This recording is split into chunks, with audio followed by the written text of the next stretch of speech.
strategic and overall intense battles, and that's just part 1? Fuck yeah! Pokemon Ranger, I choose you!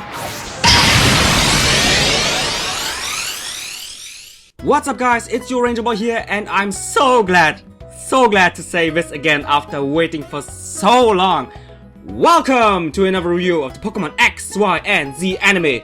Grab yourself some popcorn and let's ride the hype train together with episode 34, the semi-final full battle, Ash vs Shōta. Damn guys, what a way to start the semi-finals of the KALOS League with battle action back and forth without any breaks. Damn, I couldn't get just 1 second off my screen. That's how intense it actually was. So long, stop wasting your viewers' time and let's get right into the review. But before we go to the main event of today's episode, we are seeing the other semi-final of the league with Alan vs Remo, and after Alan's Charizard effortlessly defeated Rhyperior without Mega Evolving, so freaking OP, Remo comes down to his last Pokemon, which is of course his Garchomp, and without wasting any more time, he decides to take his Garchomp to the next level by Mega Evolving and starts his attack with Draco Meteor. So powerful and fearsome that even the usually cool Alan had panicked a little bit. But then Alan did what he always does by Mega Evolving his Charizard, and even after that, for a few seconds, it seemed like that Garchomp would be able to keep up with Charizard. Until Alan decides to use his OP Charizard X by throwing Garchomp in the air, blasting it off with Flamethrower, and rounds it up by pounding Garchomp straight to the ground with Dragon Claw. And with that, Alan advances to the finals. And although Alan just reached the finals of the KALOS League, he really seemed to be rather bored or uninterested by his victory, which makes his former mentor Prof. Sycamore really upset. But guess who is the exact opposite of uninterested or bored when it comes to the semi-finals? Of course, it's Ash. And before entering the stage, he mentally prepares his Pokemon by telling them that he believes in them and that they will win against Shōta. And speaking of Shōta, unlike Ash, he prefers to have a mental preparation alone instead with his Pokemon.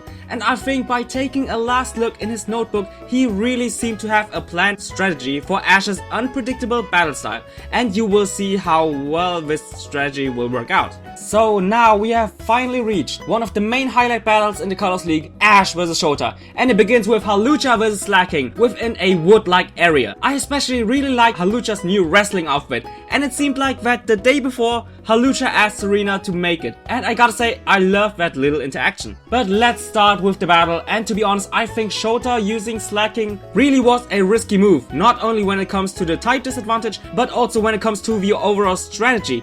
While Ash was attacking with several Karate Chops and other powerful moves, he just tried to tank every attack while recovering Slaking's health with Slack Off, a move which heals half of the HP, but in return let Slaking slack off even more, so that it can't do anything. And before Hawlucha could finish it off, Shōta used all the immensely taken damage by using Counter, and therefore one-shot Hawlucha.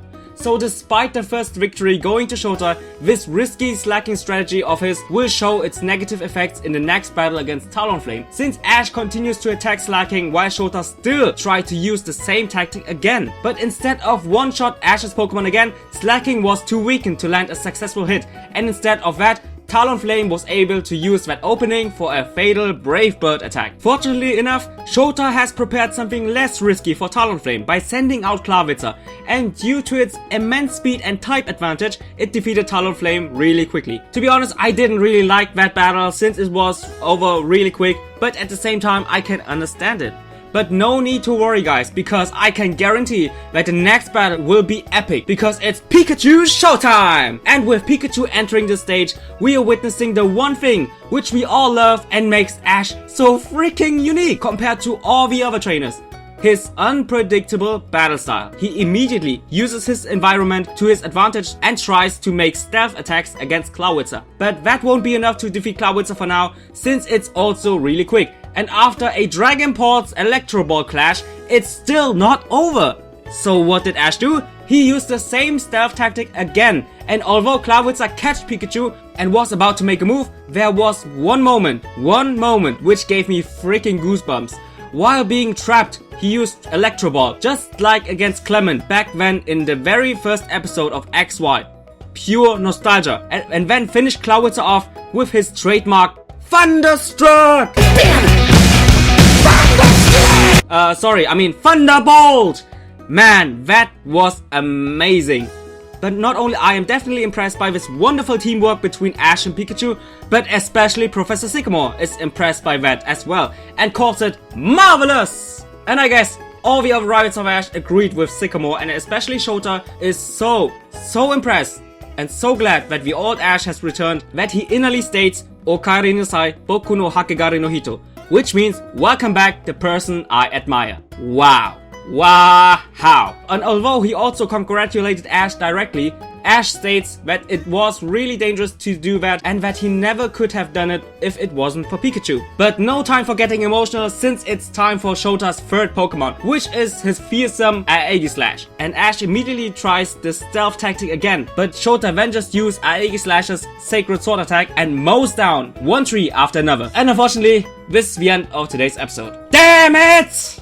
I want more! I guess we'll have to wait another week. Gosh dang it! But without any hesitation, let's get right into the rating. What can I say about the story? Well guys, battling wise, nearly everything was perfect. Of course, we have to start off with Alan versus Remo, which just showed that pure dominance of Alan and that he only needed 2 Pokemon to defeat a full team of a Mega Evolution trainer, who actually prepared himself really well.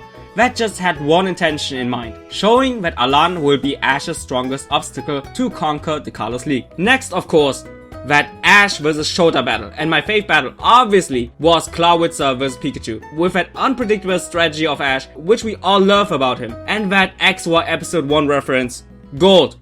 Just pure gold right there. But like I said, I didn't like some things. For example, that risky slacking strategy of Shōta by tanking everything while using the move Slack Off, and then trying to one-shot his opponent. I mean, okay, he defeated Halusha this way, but it was so risky, and I fought against Ash. That wasn't really a well-thought strategy at all. But at the same time, I kinda liked that Shōta got out of his usual strategy and instead tried to do something new. So that's why I liked it and kinda didn't like it. But what I definitely didn't like was the Clawitzer vs Talonflame battle, and despite the type disadvantage, in my opinion it was over a little bit too quick. So to summarize, I liked the demonstration of Alan's pure dominance, I freaking love Pikachu vs Clawitzer, I kinda liked the slacking battles, and I didn't like Clawitzer vs Talonflame at all. 8 out of 10. What can I say about the focus? I will make it short, I loved it, straightforward and simple. Hey, come on guys, I mean, it's called Semifinal Full Battle Ash vs Shōta. Straightforward, right? And you don't need to know much more. 10 out of 10. And then last but not least, like always, let's talk about the animation. Obviously a 10 out of 10. But I will explain why this animation really deserves this score. The whole battle was in that wood-like area, and within that area the 3D camera has been used to the max potential, and how they shown the whole movement of each and every Pokemon within that area is absolutely brilliant. Animation wise, nothing can beat XY so far. Critical moments were flying left and right, and that Pikachu Electro Ball moment from XY episode 1 animated nearly exactly like that day. I fucking love the animation team for that.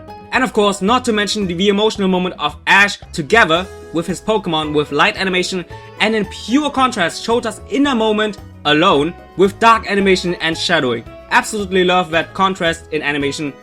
10 out of 10.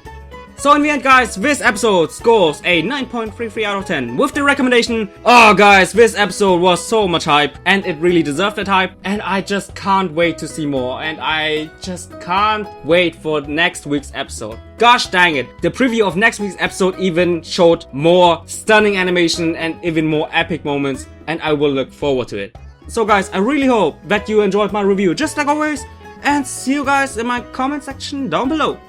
Bye guys!